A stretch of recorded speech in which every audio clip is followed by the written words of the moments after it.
Alshita News and Talk. Dua bandara di Jawa Tengah, yakni Bandara Ahmad Yani Semarang dan Bandara Adi Sumarmo Solo, sudah memiliki status sebagai bandara internasional. Namun sayangnya saat ini belum melayani penerbangan internasional secara reguler. Dan selama ini, penerbangan internasional yang digunakan wisatawan mancanegara adalah melalui Bandara Internasional Yogyakarta untuk menjangkau destinasi wisata di Jawa Tengah dan juga DIY. Apa upaya yang perlu dilakukan untuk mendatangkan penerbangan internasional reguler ke Jawa Tengah? Kami akan membahasnya bersama dengan pemerhati penerbangan Alvin Lee.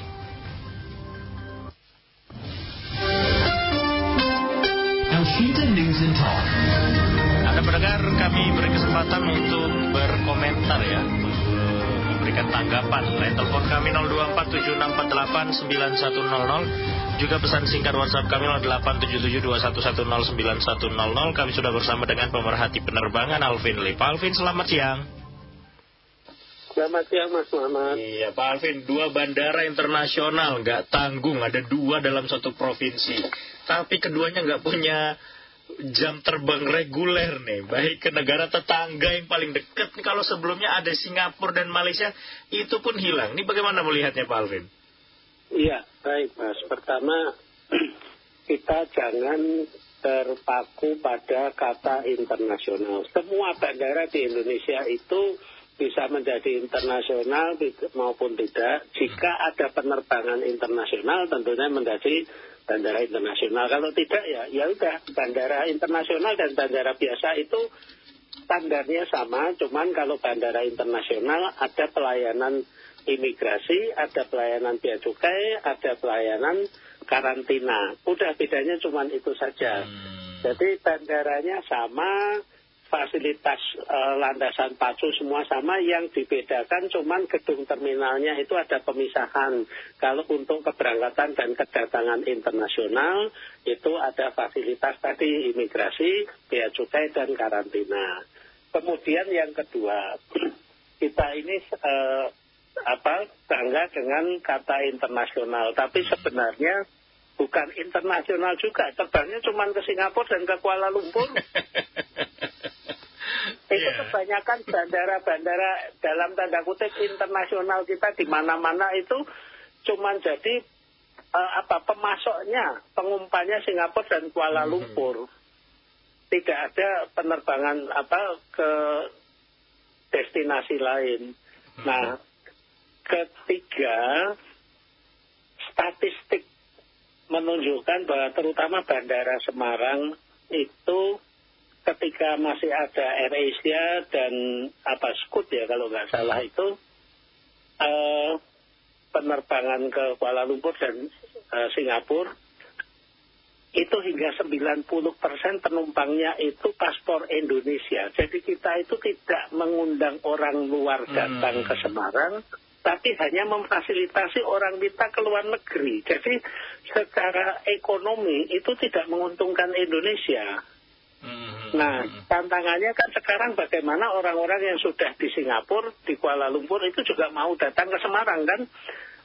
Jadi itu menjadi tantangan. Apakah pemerintah kota Semarang, pemerintah provinsi Jawa Tengah sudah mempromosikan Jawa Tengah dan Semarang di Singapura dan di Kuala Lumpur? Kalau tidak, ya mana ada orang sana mau ke Semarang, ke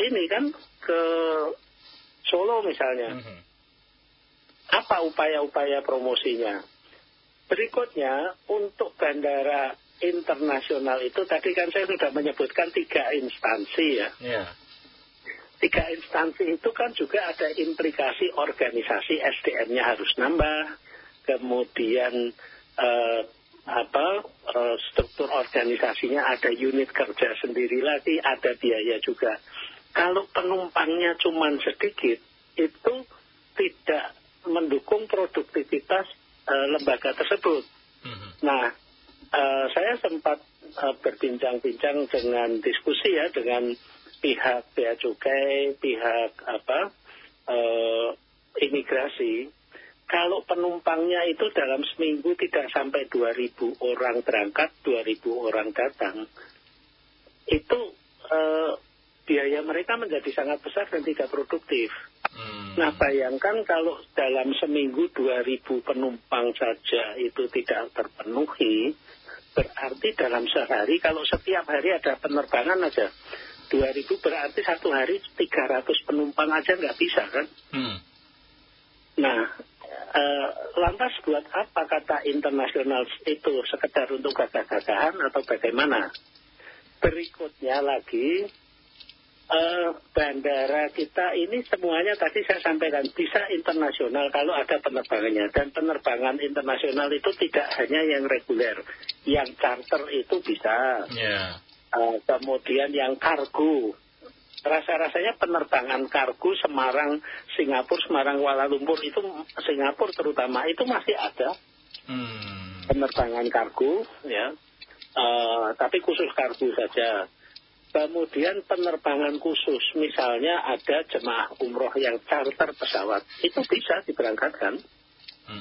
Jadi kata internasional itu yang saya sering permasalahkan, jangan sekedar untuk gagah-gagahan, tapi juga ada manfaatnya untuk perekonomian kita. Percuma saja bandara internasional, tapi 90% penumpangnya orang kita, bukannya mendatangkan tamu-tamu dari luar negeri, tapi hanya orang kita yang keluar. Demikian, Mas. Baik. Ini saya jadi ingat mungkin zaman saya sekolah dulu ya, Pak Alvin ya. Ada istilah sekolah rintisan berstandar internasional. Betul. Siswanya tidak ada yang internasional, ya mungkin tadi ada bagian-bagian yang sudah terstandarisasi mungkin dari standar internasional. Seperti itu berarti ya, Pak Alvin ya. Iya, dulu juga beberapa tahun yang lalu juga di Indonesia sempat ramai kan, rumah sakit internasional ini, rumah sakit internasional itu nggak jelas maknanya internasional itu apa kan. Yang penting kan kalau untuk pelayanan dan standar bandara itu kita punya standar sendiri.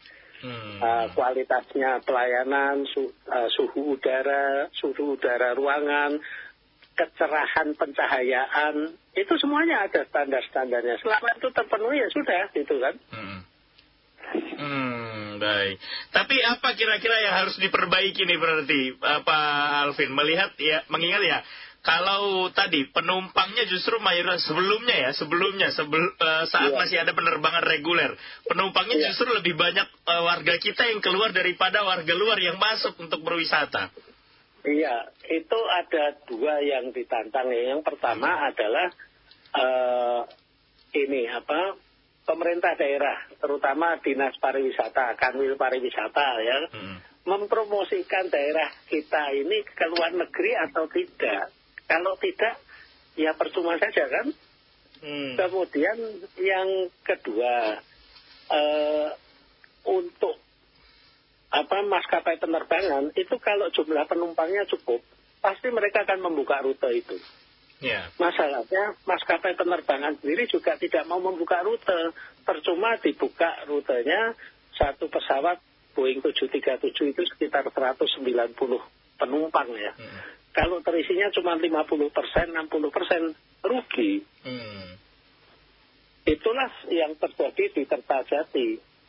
Pemerintah memaksa maskapai-maskapai penerbangan harus terbang ke Kertajati, diturutin terbang ke Kertajati. Setelah 2 minggu berguguran karena nggak ada penumpangnya. Itu. Iya.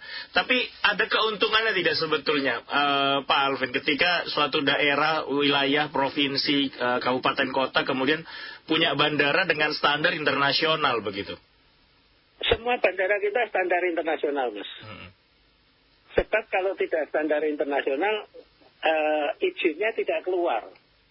Nah, yang standar internasional itu kan aspek keselamatannya, kemudian kualitas landasan pacu, kualitas pelataran parkir dan sebagainya. Semua bandara-bandara kita itu standar internasional. Jangan lupa, pada bulan Januari yang lalu itu ada penerbangan dari Cina ke Jakarta, tapi karena di Jakarta itu cuacanya sedang buruk, banyak juga penerbangan internasional yang antri untuk bisa mendarat.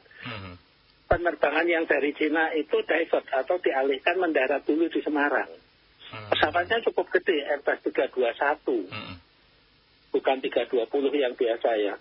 Itu memenuhi, kita bandara-bandara kita ini memenuhi standar internasional semua, tinggal ada yang terbang atau tidak. Jadi ini bukan masalah pemerintahnya tidak memberi izin, semuanya ada izin asal ada maskapai penerbangan yang mau terbang. Dan maskapai penerbangan itu akan melihat potensi pasarnya seberapa. Secara politis, kalau penumpangnya itu 90% warga kita ini yang rugi karena banyak yang terbang ke Singapura, kemudian terbang lagi ke negara lain. Nah, penerbangan lanjutannya ini yang dapat Singapura, bukan kita kan. Demikian juga dari negara-negara lain turunnya di Singapura, kemudian terbang ke Semarang, terbang ke Makassar, terbang kemana pakai maskapai asing. Sebaliknya kalau itu di bandara-bandara hub ini kita, misalnya Kuala Namu, Soekarno-Hatta, Makassar itu ya, turun dulu di sana, nanti terbangnya ke segala penjuru Indonesia pakai maskapai Indonesia, tentunya yang dapat manfaat ekonomi kan kita. Ya. Itu menjadi perspektif baru tuh berarti Pak Alvin. Bisa tidak kemudian baik pemerintah daerah ini kemudian bekerja sama dengan pemerintah pusat barangkali ya untuk kemudian mendesain supaya tadi penerbangan internasional itu tidak hanya terfokus di Jakarta, karena kalau pengalaman saya mendarat dan terbang di Jakarta ngantri pesawatnya untuk take off aja ngantri begitu, apalagi mau turun ke terminal begitu. Jadi disebar dari Turki misalnya mendarat di Semarang, kemudian baru kalau mau tujuan Anda kemana naik pesawat lokal. Memungkinkan tidak melakukan hal seperti itu? Kita boleh mencoba, tapi maskapai penerbangannya mau nggak? Ada penumpangnya enggak? Ini kan mekanisme pasar, Mas. Kalau dipaksakan nanti nggak ada yang terbang ke Indonesia. Seperti sekarang ada penumpang pesawat penerbangan internasional yang terbang langsung ke Bali, begitu mendarat itu dikenakan biaya 150.000. Apa yang terjadi? Pilih terbangnya ke Surabaya atau ke Jakarta, baru nanti penerbangan domestik. Dan lagi pula penerbangan langsung ke Bali itu jauh lebih mahal daripada kalau turun dulu di Jakarta, kemudian penerbangan domestik ke Bali. Itu lebih murah. Jadi ini betul-betul mekanisme pasar. Tidak bisa didesain begitu ya Pak. Misalnya Semarang Ahmad Yani menjadi gerbang pintu masuk Eropa begitu. Jadi pesawat Eropa semua mendarat dan terbang dari Ahmad Yani Semarang. Mungkin daerah lain juga begitu. Tidak memungkinkan seperti itu ya berarti Pak. Nanti justru negara lain misalnya ya kalau gitu jangan terbang langsung ke Semarang, turun di Singapura, nanti dari Singapura terbang ke Jakarta atau ke Surabaya. Memang jadi dilema ya, banyak problematika yang akhirnya muncul Pak Alvin. Iya, jadi kembali lagi itu bukan soal bandaranya, tapi daya tariknya ya. Kita ke Singapura itu kan bukan karena bandaranya, toh? Betul. Sehebat apapun bandara Changi nggak mungkin kita ke Singapura mau mengagumi Changi saja, tapi karena banyak daya tarik wisatanya. Bahkan pemerintah Singapura itu sampai mengontrak Taylor Swift di tiket main konser 6 hari di Singapura dan tidak boleh konser di negara-negara Asia Tenggara lainnya. Nah, sampai segitu kan. Nah, apa yang kita lakukan di Jawa Tengah, upaya wisata apa yang kita lakukan? Ya, itu yang mungkin menjadi catatan ke depan ya Pak Alvin ya. Terakhir mungkin Pak Alvin, apa nih pesan yang bisa disampaikan Pak Alvin? Ya, pesan saya kita ini sudah mempunyai potensi ya, Bandara Jenderal Ahmad Yani, Bandara Adi Sumarmo Solo itu di Jawa Tengah. Jelas Jawa Tengah ini juga punya banyak potensi wisata, baik itu wisata alam, wisata budaya, bahkan daya tarik ekonomi ya, ada perindustrian, perdagangan. Yang kurang ini promosinya. Yang tahu kan cuma kita. Orang-orang di negara lain emang tahu. Nah, promosikan. Kalau kita nggak promosi, Elvita kalau nggak promosi juga siapa yang dengerin Elvita kan? Betul. Iya. Baik. Gitu, Memang berarti pemerintah harus tadi ya meningkatkan daya jualnya supaya mendatangkan ya, bukan kemudian mengekspor wisatawan keluar, Pak Alvin. Betul. Ya itulah, semoga nanti Gubernur Jawa Tengah, Wali Kota Semarang, Wali Kota Solo itu dan sekitarnya ya, sebab kalau Semarang ini kan ada Kota Semarang, ada Kabupaten Kendal, ada Salatiga, Kabupaten Semarang, Demak, itu bisa bersama-sama secara kolektif mempromosikan kawasan Semarang Raya ini.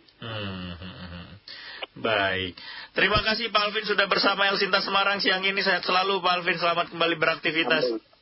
Terima kasih, selamat siang. Selamat siang Pak Alvin. Demikian pendengar pemerhati penerbangan Alvin Lee.